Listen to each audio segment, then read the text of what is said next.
Regardez la vie des diocèses avec la Mutuelle Saint-Martin.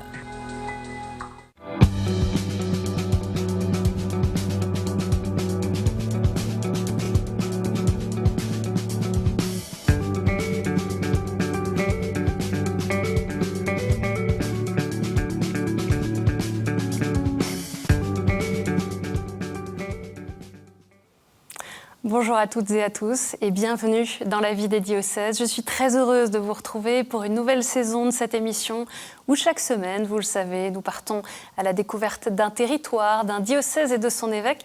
Et c'est d'ailleurs l'occasion de saluer tous ceux qui suivent désormais cette émission sur KTO Radio qui a commencé à émettre depuis lundi 4 septembre sur le DAB+, et ktoradio.com. Aujourd'hui, donc, nous partons dans le sud-ouest, en Occitanie, pour découvrir le diocèse de Cahors, qui correspond au département du Lot, limitrophe de la Corrèze, du Cantal, de l'Aveyron, du Tarn-et-Garonne, du Lot-et-Garonne et de la Dordogne. Dans cette édition, nous découvrirons le Pélé-VTT, une proposition qui rassemble des collégiens de tous les horizons. Et nous entendrons le recteur de la cathédrale Saint-Étienne nous parler de la vénération d'une des reliques de la Passion du Christ, la Sainte Coiffe. Pour commencer, quelques caractéristiques du Lot, un département connu pour la richesse de son patrimoine, ses villages d'exception. On pense bien sûr à la cité médiévale de Rocamadour et à son sanctuaire, ses grottes, ses gouffres, ses châteaux. Un diocèse rural qui bénéficie d'une forte attractivité l'été avec de nombreuses résidences secondaires et des touristes qui apprécient un terroir riche et reconnu car on mange bien dans le Lot. On y déguste par exemple la truffe noire, le fromage Rocamadour accompagné d'un verre de vin de Cahors, le melon du Quercy, le safran ou encore l'agneau fermier du Quercy. Et dans ce territoire, l'économie est fortement marquée par l'agriculture et l'industrie. Pour parler du diocèse de Cahors, je reçois aujourd'hui Monseigneur Laurent Camiade. Bonjour Monseigneur. Bonjour Norine. Alors je viens de donner quelques éléments sur le territoire dont vous avez la charge. Merci d'abord d'avoir accepté l'invitation de KTO. Comment est-ce que vous pourriez nous présenter ce diocèse, ce territoire en quelques mots ? Bien, vous avez déjà brossé un peu le tableau. C'est un diocèse rural avec, c'est vrai, la marque très forte du sanctuaire de Rocamadour qui est un peu comme une lumière pour la plupart des Lotois et qui est aussi une plaque tournante où beaucoup de gens viennent. Et c'est un diocèse où bien les prêtres, le peuple de Dieu essayent d'annoncer l'évangile un peu comme partout. Nous essayons de faire ce que le Seigneur attend de nous, de vivre selon l'Esprit Saint. Voilà. On peut rappeler, Monseigneur Laurent Camiade, quelques informations vous concernant. Vous êtes évêque de Cahors depuis 2015, familier de cette région, puisque vous êtes né à Agen en 1966, dans le Lot-et-Garonne, il y a presque 57 ans. Vous fêterez vos 57 ans en novembre. Ordonné prêtre pour ce même diocèse en 1992, vous y avez notamment été responsable du service des vocations, puis vous avez été également enseignant à la faculté de théologie de l'Institut catholique de Toulouse. Et plus récemment, jusqu'en 2022, vous étiez président de la commission doctrinale pour la conférence des évêques de France. La devise épiscopale que vous avez choisie, Monseigneur, elle est tirée de la lettre aux Hébreux. Les yeux fixés sur Jésus. Comment est-ce que ce verset de la lettre aux Hébreux continue de vous guider aujourd'hui encore ? Parce que c'est, comme toujours, nécessaire de se tourner vers le Christ, de le faire aussi, en fait, avec tout le peuple de Dieu. Il ne s'agit pas d'une devise uniquement pour l'évêque personnellement, mais vraiment, le latin est plus explicite sur le fait que ce sont vraiment les regards, pas simplement mes yeux, mais ceux de toute la communauté, tournés vers Jésus, se tourner ensemble vers le Christ, permet d'être fidèle à notre baptême et de vivre notre foi et que l'Église grandisse. Je voudrais commencer cette émission, Monseigneur Laurent Camiade, en évoquant la lettre pastorale que vous avez publiée en mars dernier dans le cadre de la démarche synodale sur la synodalité.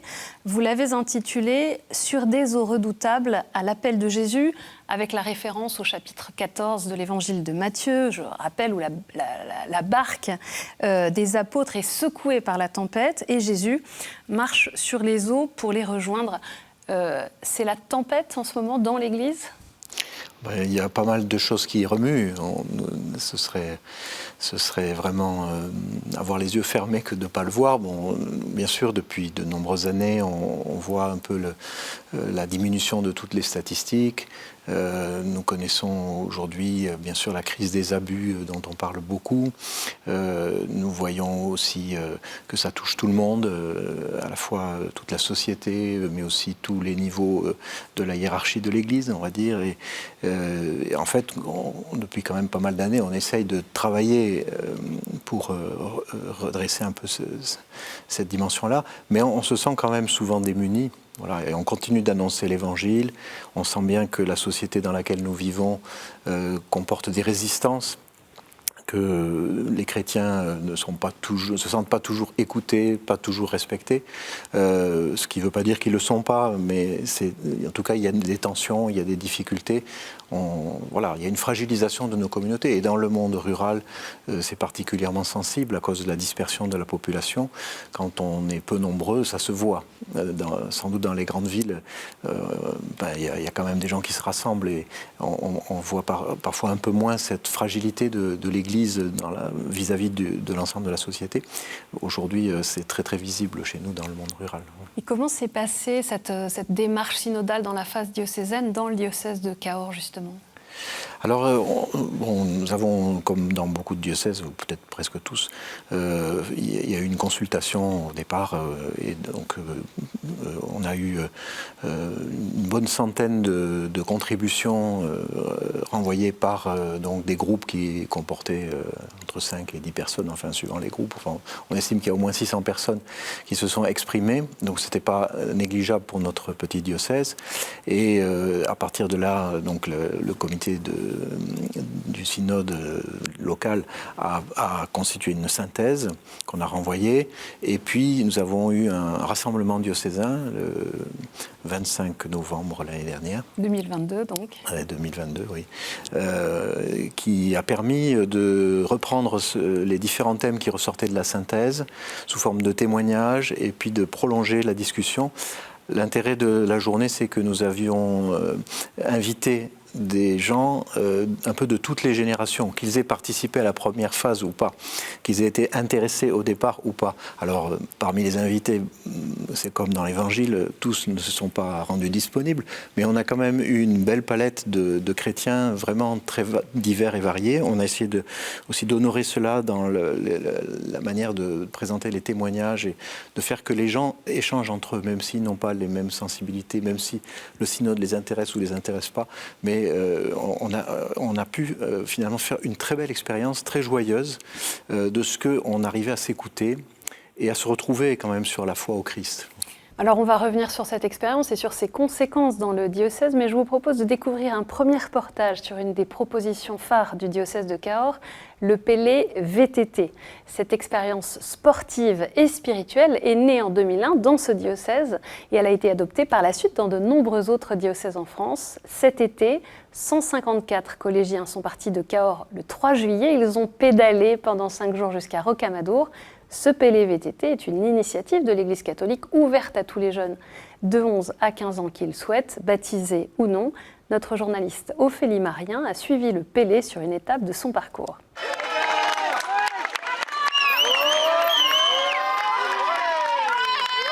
Une hola pour les 154 collégiens qui participent au Pélé VTT du Lot. C'est la fin de leur 3e étape à la Bastide-Murat. Ils se retrouvent ensuite à l'église du village, car cet après-midi, 3 jeunes reçoivent le sacrement de la confirmation au cours de la messe. Les blancs, aimés, soient marqués de l'Esprit Saint, le don de Dieu. Ça s'est passé pendant cette messe, en plein milieu du Pélé VTT. Je trouve que c'est une belle aventure, entourée de tous nos amis, nos jeunes. Un peu fatigué bien sûr après ces 3 jours, mais voilà, heureux d'avoir fait ma confirmation aujourd'hui. Les pédalants vivent pendant 5 jours une aventure sportive et spirituelle. Ce Pélé VTT est ouvert à tous, jeunes baptisés ou non, croyants ou non. Le VTT c'est ma passion. Et donc direct, j'ai voulu venir, même si je suis pas croyant, j'ai pas la foi. C'était vraiment pour le VTT, puis je me suis dit, j'ai des copains qui viennent aussi, donc on s'amuse bien. Avant de venir ici, je savais pas du tout comment ça se passait, les prières, comment c'était la religion. Et là, en fait, je m'instruis, quoi. Prions pour les enfants d'Ukraine et tous les blessés là-bas. On s'est rendu compte sur le PLVTT qu'une grande partie de l'évangélisation se faisait par les jeunes. D'abord parce que c'est eux qui se recrutent. En fait, s'ils ont aimé un PLVTT, ils vont venir avec un ami. C'est pas du catéchisme.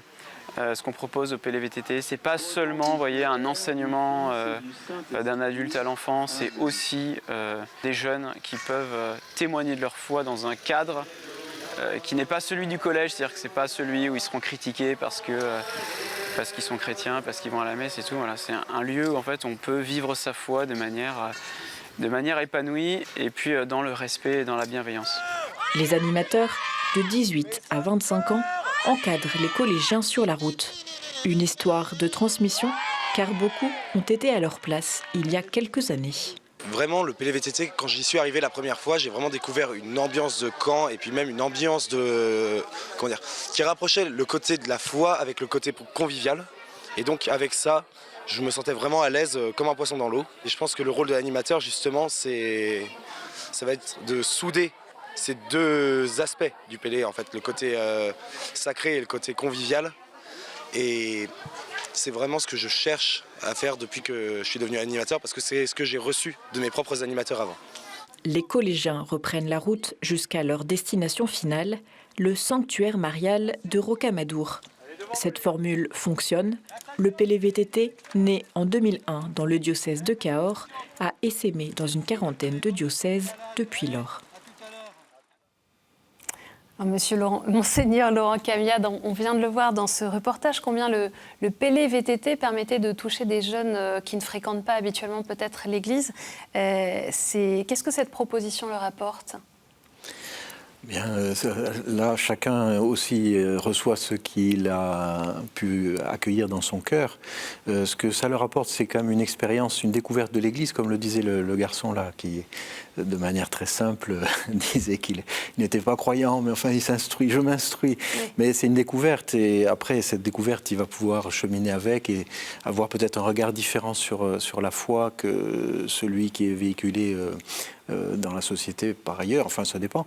Mais donc c'est une expérience de l'Église, d'une Église ouverte aussi, qui laisse la place à chacun, qui respecte l'itinéraire des jeunes et qui en même temps fait quand même des propositions qui sont assez claires, assez marquées.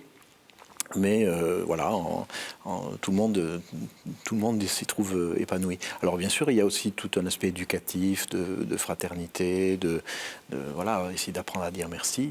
C'est aussi une activité pour les adultes qui encadrent et qui sont assez nombreux. Parce que comme on l'a entendu, les animateurs, eux aussi, il y a les animateurs, et puis il y a aussi beaucoup d'adultes qui accompagnent. Et tout le monde a à apprendre la vie de communauté. C'est pas toujours facile, mais c'est une expérience de la vie de l'Église avec ses joies et parfois aussi ses difficultés. Mais je pense qu'elle porte du fruit. On le voit bien quand on voit la joie qui ressort à la fin chez les jeunes qui l'ont vécu et ceux qui ont envie de renouveler l'expérience. Ouais. C'est une expérience évidemment de fraternité pour ces jeunes dans un diocèse rural comme le vôtre, avec une population peut-être un peu vieillissante. Comment se vit au quotidien cette expérience de la fraternité dans les communautés chrétiennes ? Mais on essaye de favoriser, d'encourager ce qu'on appelle les fraternités locales missionnaires.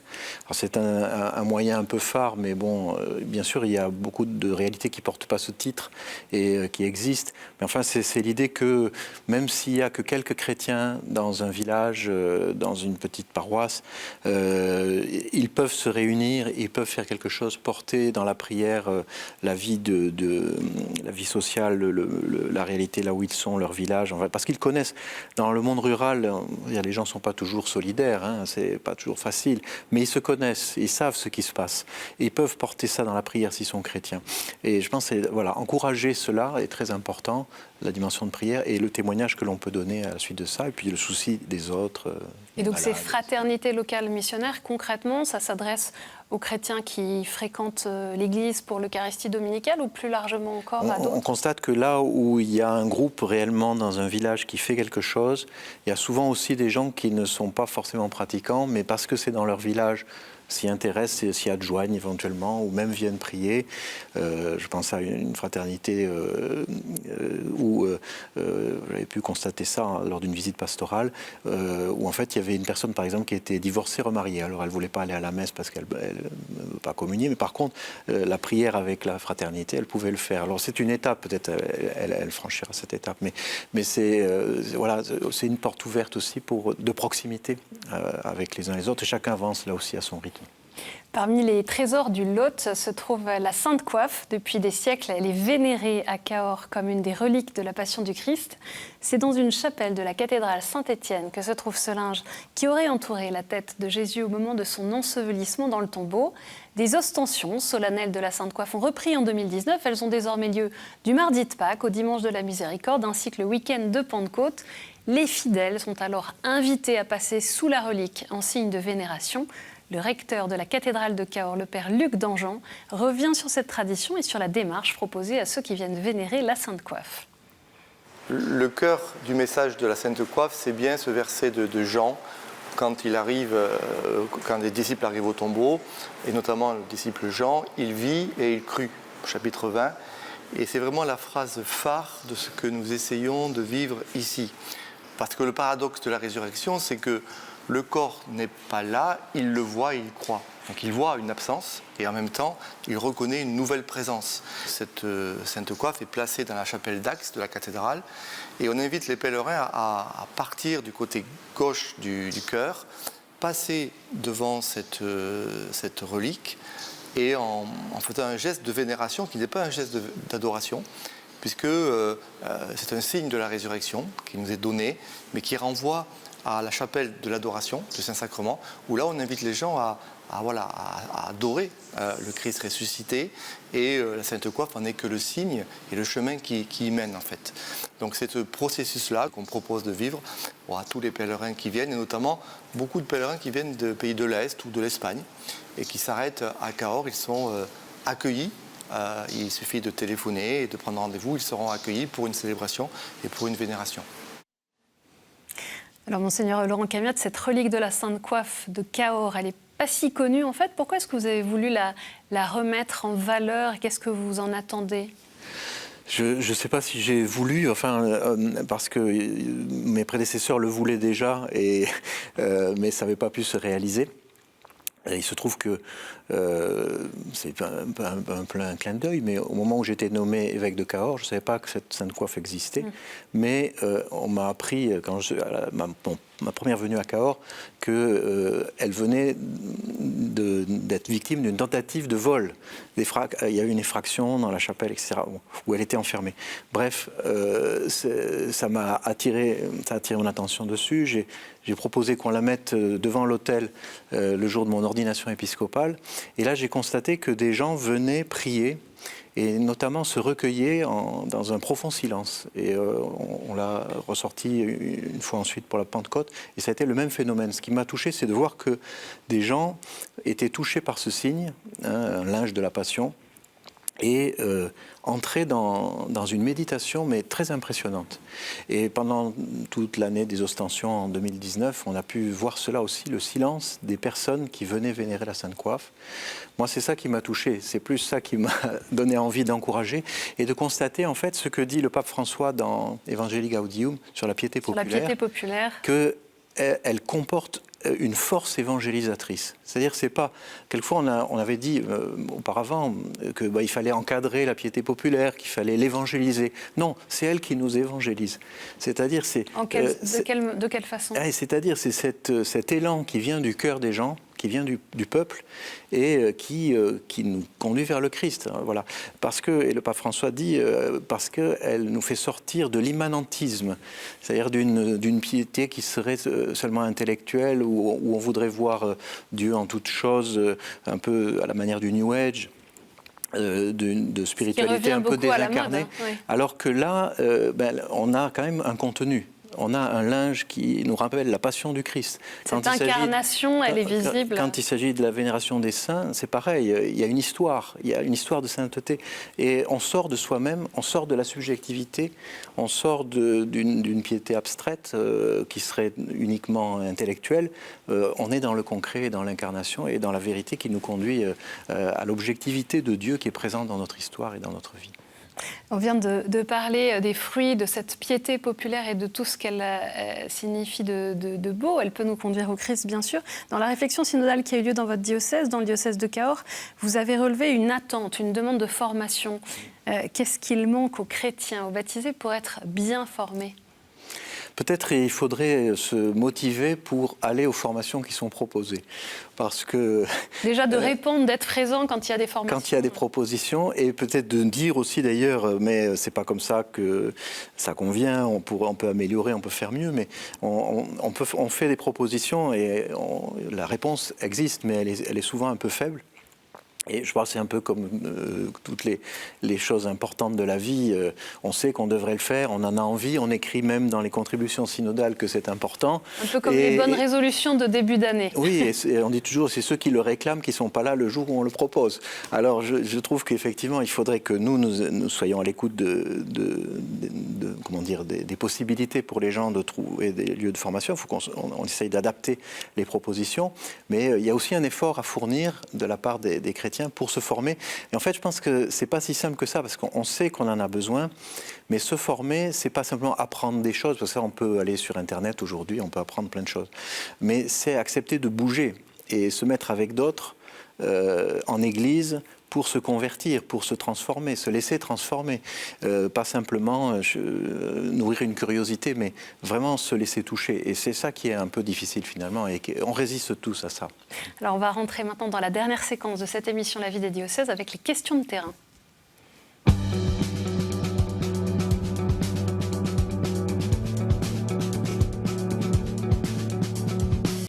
On écoute une première question de Joséphine qui habite Saint-Pierre-la-Feuille. Bonjour Monseigneur, j'aimerais savoir comment vous avez eu la vocation. Est-ce que vous vous doutiez quand vous étiez jeune que vous deviendriez évêque ?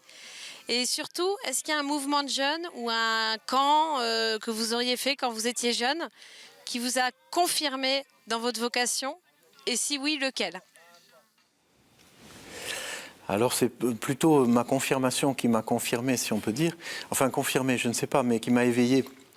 Je me souviens très bien que le jour de ma confirmation, je ne sais pas ce qui avait été dit dans la célébration, je ne m'en souviens plus du tout. Je me souviens qu'après, j'ai pensé en moi-même et j'ai dit au Seigneur, si tu veux que je sois prêtre, je dirai oui. Voilà, je ne savais pas si Dieu voulait que je sois prêtre, donc je n'étais pas vraiment confirmé dans la vocation, mais j'ai eu le cœur éveillé à ce moment-là, il y a une disponibilité au Seigneur. Et puis après, bon, il y a eu tout le cheminement, j'ai fait des études, et puis à un moment donné, cette question de devenir prêtre est devenue très prégnante intérieurement, et c'est plutôt la rencontre avec, donc j'étais étudiant en maths sup, maths spé, avec des collègues étudiants, enfin, comment on appelle ça, lycéens, la prépa c'est encore le lycée, de voir ceux qui étaient les plus éloignés de la foi et de leurs besoins. Je me dis, mais il faut faire quelque chose pour annoncer au monde la bonne nouvelle de Jésus, parce que moi, ça me remplissait de joie et j'avais envie de transmettre cette joie.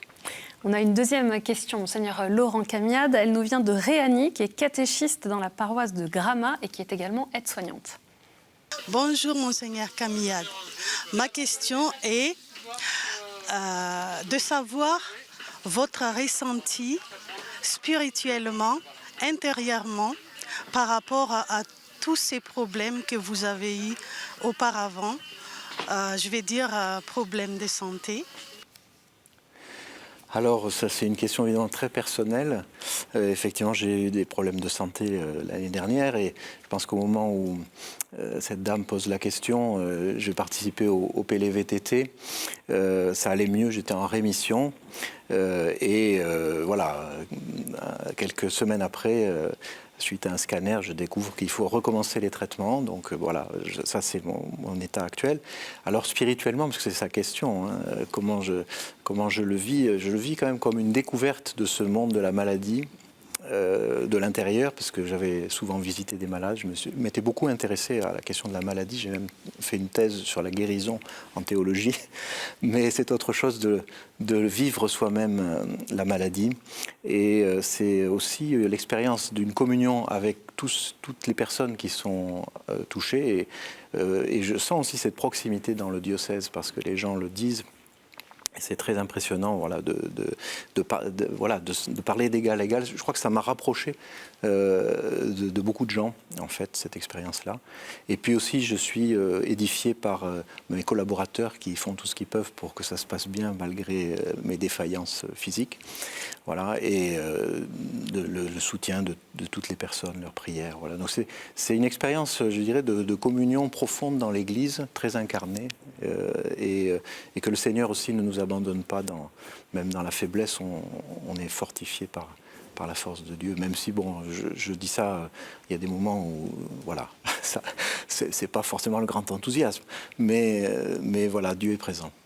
Merci d'avoir accepté de répondre à cette question. C'est l'occasion pour tous ceux qui nous regardent, qui nous écoutent, de prier tout particulièrement pour vous, pour votre mission. Nous arrivons à la fin de cette émission. Je rappelle à tous ceux qui nous regardent que les catholiques du Lot sont invités le 25 novembre 2023 pour une journée diocésaine. Toutes les informations, pour les retrouver sur le site du diocèse de Cahors, cahors.catholique.fr. Donc merci encore une fois beaucoup, Monseigneur Laurent Camiade, d'être venu sur le plateau de la vie des diocèses. Cette émission est bien sûr à retrouver sur ktotv.com. Merci à tous pour votre fidélité. Je vous retrouve la semaine prochaine.